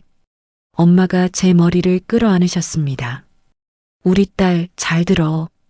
도망치지 마. 도망치면 저 인간들이 평생 너 따라다닌다. 저는 엄마의 가슴에 얼굴을 묻은 채 울었어요. 엄마, 이번엔 제대로 끝장을 봐야 해. 엄마가 도와줄게. 엄마의 손이 제 등을 천천히 쓸어내리셨습니다. 저는 엄마의 품에서 천천히 숨을 고르며 결심했어요. 더 이상 도망치지 않겠다. 더 이상 참지 않겠다. 서연이의 작은 손을 꼭 쥐고 저는 마음속으로 천천히 약속했습니다. 엄마가 너를 지킨다. 이번엔 정말로 엄마가 너를 지킨다. 다음 날 아침 서연이의 열이 조금 내렸습니다. 저는 서연이를 엄마에게 맡기고 회사로 출근했어요. 평소보다 1시간 일찍 도착해 책상 위에 그동안 모아둔 자료를 모두 꺼냈습니다. 지난 1년간 김민수에게서 받은 협박 문자 캡처본, 시어머니의 통화 녹음 파일, 회사 로비에서 뿌려진 전단지, 그리고 어제 어린이집에서 일어난 일까지 저는 그 모든 것을 한 폴더에 정리했어요. 도진이 출근하시자마자 회의실로 저를 부르셨습니다. 이 이사, 어제 어떻게 됐어요? 밤새 잠을 못 잤어요. 서연이 열은 좀 내렸어요. 그런데 팀장님, 더 이상은 이렇게 못 살겠어요. 어떻게 하시려고요? 저는 자료가 든 폴더를 책상에 올려놓았어요. 끝장을 보려고요. 도진이 잠시 저를 가만히 바라보시더니 고개를 끄덕이셨습니다. 제가 아는 변호사 중에 가족사건 잘하는 분 있어요. 오늘 점심에 만나보시겠어요? 네, 그래 주세요. 도진이 자리에서 일어나며 짧게 말씀하셨어요. 이 이사, 이번엔 끝까지 가요. 제가 옆에서 다 도울 테니까. 저는 고개를 들어 도진을 바라봤습니다. 고맙습니다. 정말. 점심시간에 만난 변호사는 40살쯤 되어 보이는 여성분이었어요. 서류를 꼼꼼히 훑어보시더니 안경을 벗고 저를 바라보셨습니다. 이지훈님, 자료 정말 잘 정리해 두셨네요. 이 정도면 형사 고소까지 충분히 가능합니다. 어떤 죄목으로 가능할까요? 전 남편 쪽은 협박과 명예훼손, 양육비 미지급, 시어머니 쪽은 미성년자에 대한 약취 미수와 업무방해, 그리고 두 사람 모두에 대해 접근금지 신청도 동시에 진행할 수 있어요. 저는 두 손을 깍지 끼고 잠시 숨을 골랐습니다. 전 남편 회사에도 알리고 싶어요. 변호사가 잠깐 저를 보더니 옅게 웃으셨어요. 내용 증명을 보내드릴 수 있어요. 사실관계만 적시한 공식 문서로요. 회사 인사팀에 들어가면 인사조치를 피하기 어렵겠죠. 그렇게 해주세요. 저는 망설임 없이 대답했습니다. 평생 누군가에게 폐를 끼칠까 두려워하던 이지우는 그날 어디론가 사라지고 없었어요. 그 자리에는 자기 딸을 지키려는 한 사람의 엄마가 앉아 있었습니다. 며칠 뒤 어린이집 원장님이 증언서를 작성해 변호사 사무실로 직접 가져오셨어요. 이지훈 어머님, 우리 어린이집 아이들 위해서라도 이건 그냥 못 넘어가요. 원장님, 정말 감사드려요. 감사는 무슨, 제가 할 일이에요. 엄마도 그날 변호사 사무실에 함께 가셨습니다. 엄마는 변호사 앞에서 새벽 2시의 전화 사건부터 어린이집 사건까지 차분히 진술하셨어요. 평생 식당 부엌에서만 일하시던 엄마가 변호사 앞에서 또렷한 목소리로 증언하시는 모습을 저는 옆에서 가만히 지켜봤습니다. 엄마의 손이 가끔 떨렸지만 목소리는 한 번도 흔들리지 않으셨어요. 우리 딸이 2년 동안 그 집에서 어떻게 살았는지 내가 다 안다. 다 알아. 변호사가 엄마의 손을 잡으셨습니다. 어머님, 이지훈 님이 어머님 덕분에 여기까지 오신 거예요. 정말 강하시네요. 엄마가 작게 웃으셨어요. 강한 게 어디 있나? 자식 일이니까 한 거지. 저는 엄마의 옆모습을 바라보며 속으로 울었습니다. 내 인생의 가장 강한 사람, 내 가장 깊은 곳의 뿌리. 고소장이 접수되고 일주일 만에 시어머니가 경찰서로 출석하라는 통보를 받았다는 소식이 들렸어요. 같은 날 김민수의 회사에는 내용 증명이 도착했습니다. 회사 인사팀에서 김민수를 호출했다는 이야기는 그 다음 주에 김민수의 누나로부터 전해 들었어요. 평소 저와 거의 왕래가 없던 김민수의 누나가 갑자기 제게 전화를 걸어왔습니다. 지훈아, 좀 만나자. 내가 부탁할 게 있어. 저는 잠깐 망설이다가 동네 카페에서 만나기로 했어요. 카페에 나타난 김민수의 누나는 얼굴이 헬쑥했습니다. 지훈아, 우리 민수 좀 살려줘. 회사에서 권고사직 얘기까지 나왔대. 저는 잔을 만지작거리며 가만히 듣고 있었어요. 엄마도 경찰서 들락거리시느라 정신이 없으셔. 합의해주면 안 될까? 누나, 우리 서연이는요? 뭐? 우리 서연이가 어린이집에서 어떻게 끌려갈 뻔했는지 누나는 아세요? 김민수의 누나가 입을 다물었습니다. 누나도 알잖아요. 어머님이 평생 어떤 사람이셨는지, 민수가 평생 어떻게 살았는지. 저는 이제 우리 서연이까지 그 굴레에 넣고 싶지 않아요. 지훈아. 저는 잔을 내려놓고 자리에서 일어났어요. 누나, 저는 합의 안 해요. 끝까지 갈 거예요. 카페를 나오는데 다리가 후들거렸습니다. 하지만 한 발짝도 멈추지 않았어요. 저는 그날 처음으로 제가 만든 결정을 끝까지 밀고 나갈 수 있는 사람이 되었습니다. 경찰서 조사를 마치고 나온 시어머니가 결국 변호사 사무실로 찾아오셨어요. 저는 변호사 옆에 앉아 있었습니다. 문이 열리고 시어머니가 들어오는 순간 시어머니의 어깨가 한참 작아 보였어요. 지훈아. 저는 시어머니를 향해 가만히 고개를 들었습니다. 어머님 앉으세요. 시어머니가 의자에 앉으셨어요. 평소에 그 기세는 어디로 갔는지 두 손을 모은 채 한참을 말씀이 없으셨습니다. 지훈아, 한 번만 봐줘. 내가 다 잘못했다. 저는 잠시 시어머니의 얼굴을 가만히 바라봤어요. 이 사람이 2년 동안 저를 그렇게 몰아세웠던 그 사람이 맞을까? 지금 이 자리에서 두 손을 떨며 앉아 있는 이 사람이 저는 천천히 입을 열었습니다. 어머님, 저도 한 번만 묻고 싶었어요. 뭐? 어머님은 저를 한 번이라도 며느리로 생각하신 적이 있으세요? 시어머니가 입을 우물거리며 시선을 피하셨어요. 내가 좀 모질긴 했지. 그래도 어머님 새벽 2시에 산모한테 운전대 잡으라고 하셨을 때 그때 제 얼굴 한 번이라도 떠올리셨어요. 시어머니가 고개를 푹 숙이셨습니다. 미안하다. 정말 미안하다.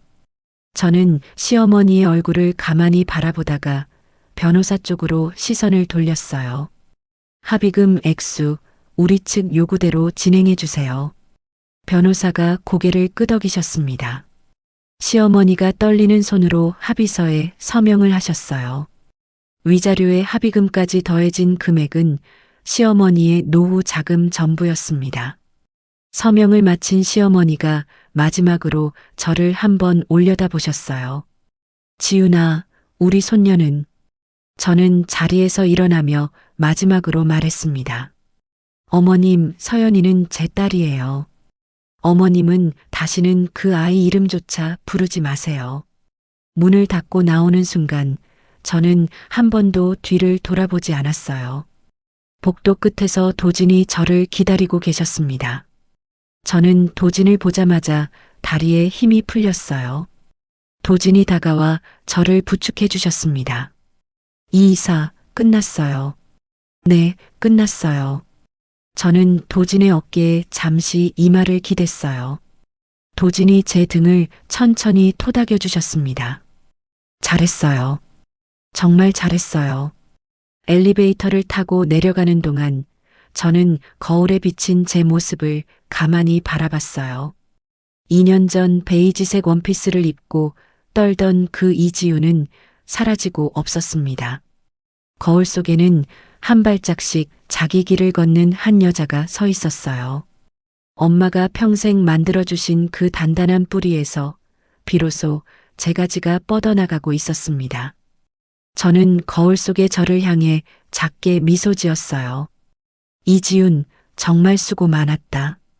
합의가 끝나고 2달이 지났을 무렵 김민수의 소식이 누나를 통해 전해졌습니다. 회사에서 결국 권고사직을 받았다는 이야기였어요. 내용 증명에 적힌 행적이 인사위원회에 그대로 올라갔고 부서원들 사이에서도 평판이 무너졌다고 했습니다. 시어머니는 합의금을 마련하느라 살던 집까지 줄여 이사를 가셨다고 했어요. 소문에 따르면 두 분은 매일같이 서로를 원망하며 다툰다고 합니다. 저는 그 소식을 전해 듣고도 별다른 감정이 들지 않았어요. 기쁘지도 안쓰럽지도 않았습니다. 그저 멀리서 들려오는 남의 일처럼 느껴졌어요.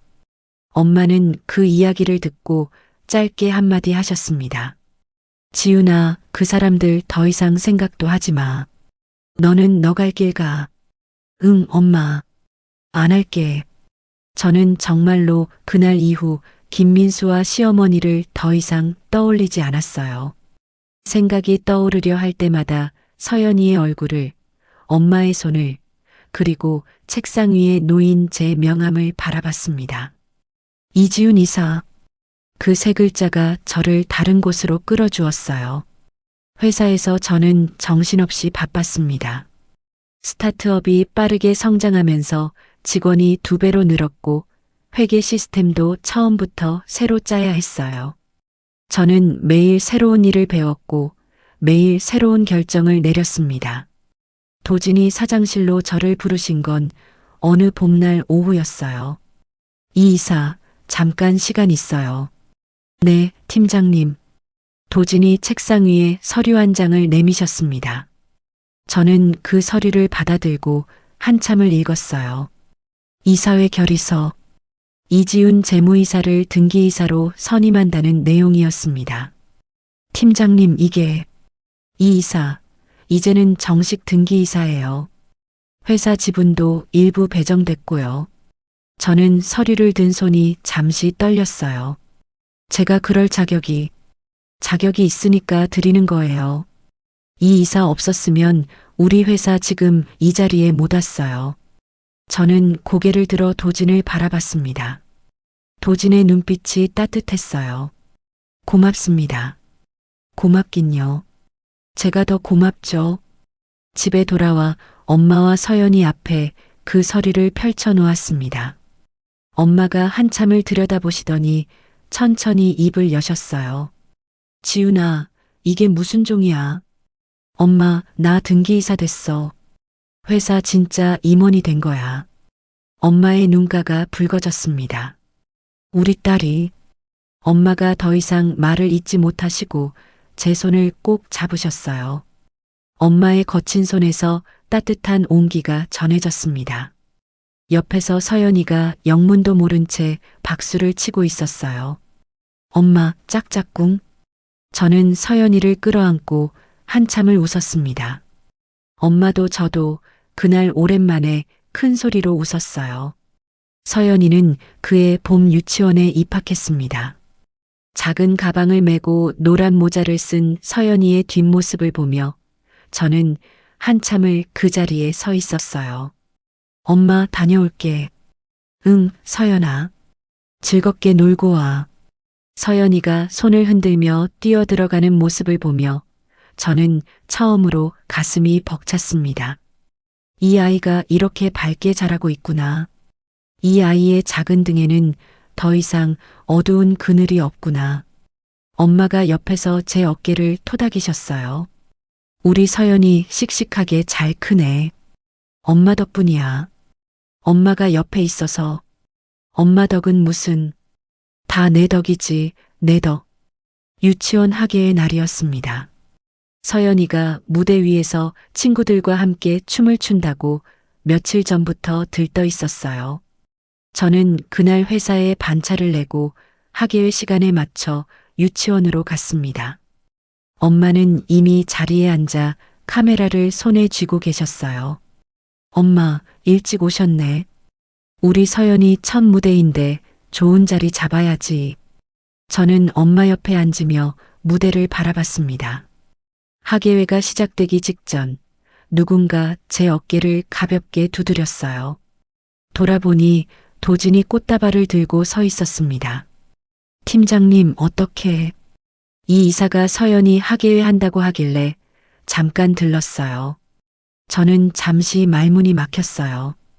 엄마가 옆에서 도진을 보시더니 자리에서 일어나셨습니다. 안녕하세요. 지훈이 엄마예요. 도진이 정중하게 고개를 숙이셨어요. 인사가 늦었습니다. 강도진이라고 합니다. 엄마가 도진을 한참 보시더니 작게 웃으셨습니다. 우리 딸이 회사에서 많이 신세졌다고 들었어요. 신세는 제가 더 졌습니다. 어머님. 엄마가 그제야 자리를 한 칸 옆으로 내어주셨어요. 여기 앉으세요. 우리 서연이 무대 곧 시작해요. 도진이 어색하게 제 옆자리에 앉으셨습니다. 저는 도진을 슬쩍 쳐다보고 작게 말했어요. 고마워요.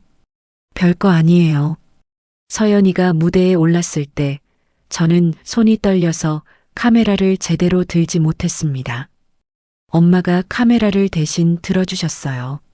서연이가 친구들과 함께 노래에 맞춰 춤을 추는데 가끔씩 저를 향해 손을 흔들었어요.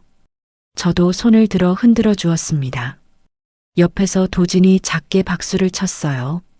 무대가 끝나고 서연이가 무대 아래로 뛰어내려왔습니다. 엄마, 잘했지. 잘했어. 우리 서연이. 최고였어.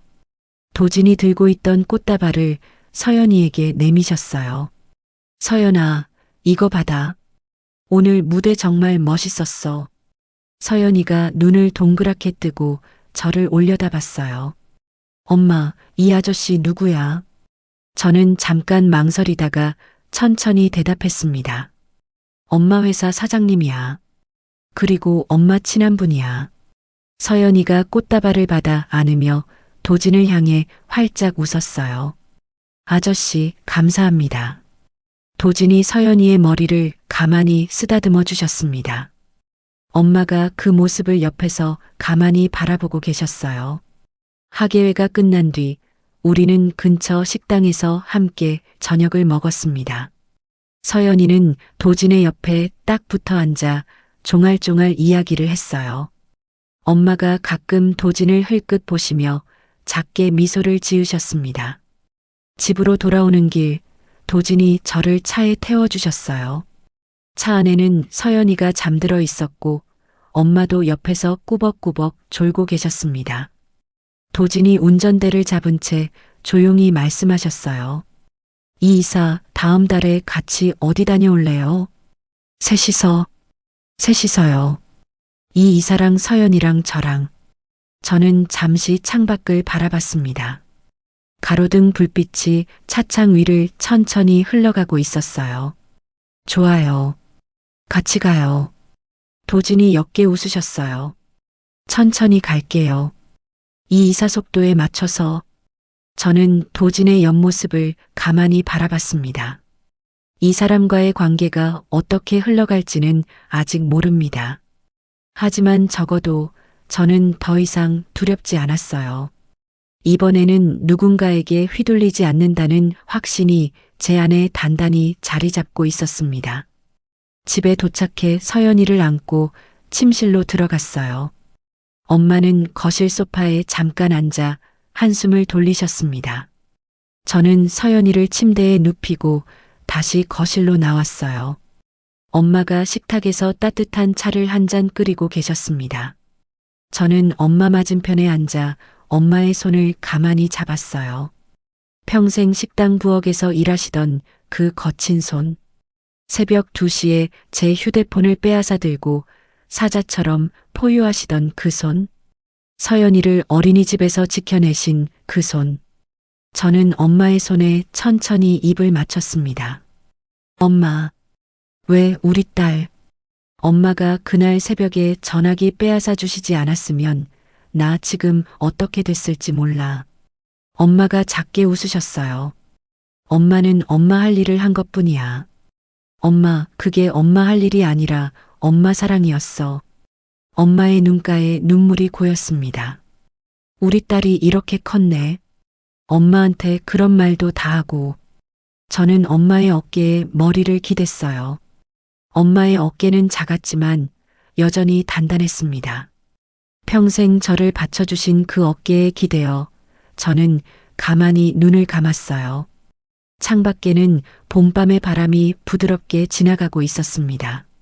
서연이의 작은 숨소리가 안방에서 들려왔어요. 엄마의 거친 손이 제 등을 천천히 토닥여 주셨습니다. 저는 더 이상 누구의 그림자도 아니었어요. 누구의 며느리도 누구의 부속품도 아닌 그저 이지훈. 이 이름 석자가 저를 지탱하고 있었습니다. 평생 남의 눈치를 보며 살던 그 이지훈은 이제 사라지고 없어요. 지금 이 자리에는 자기 인생의 운전대를 두 손으로 꽉 쥔 한 사람이 앉아 있을 뿐입니다. 저는 천천히 눈을 떴어요. 내일 아침에도 저는 일어나 서연이의 손을 잡고 유치원에 갈 것입니다. 엄마가 차려주신 아침을 먹고 회사로 출근할 거예요. 그렇게 하루하루 제 이름으로 살아갈 것입니다. 그 평범하고도 단단한 일상이 지금의 저에게는 가장 빛나는 행복이었어요. 평생 참는 것이 미덕이라 믿고 살았던 한 여자가 새벽 2시에 전화 한 통을 계기로 자기 인생의 운전대를 두 손으로 꽉 쥐기까지의 이야기였습니다. 지훈이 끝내 일어설 수 있었던 건 화려한 능력 때문도 운명 같은 인연 때문도 아니었습니다. 평생 식당 부엌에서 솥뚜껑을 들어 올리시던 친정엄마의 거친 손, 그단 한 사람의 사자후가 있었기 때문이었어요. 세상에는 참아서 풀리는 일이 있고 참을수록 골마 터지는 일이 있습니다. 새벽 2시에 산모에게 운전대를 잡으라는 사람들 앞에서 더 이상 고개를 숙일 이유는 없습니다. 내 편이 단 한 명만 있어도 사람은 다시 일어설 수 있어요. 그리고 그 한 명이 없다면 내가 나의 가장 든든한 편이 되어주면 됩니다. 오늘 이 사연을 들으신 여러분의 곁에도 지훈의 친정엄마 같은 단단한 한 사람이 함께 하시기를 진심으로 바랍니다. 그리고 무엇보다 누군가의 그림자가 아닌 당신의 이름으로 당당히 걸어가시기를 응원합니다. 이야기를 끝까지 들어주신 분이 계시다면 잘 들었다고 댓글 하나만 남겨주세요. 감사합니다.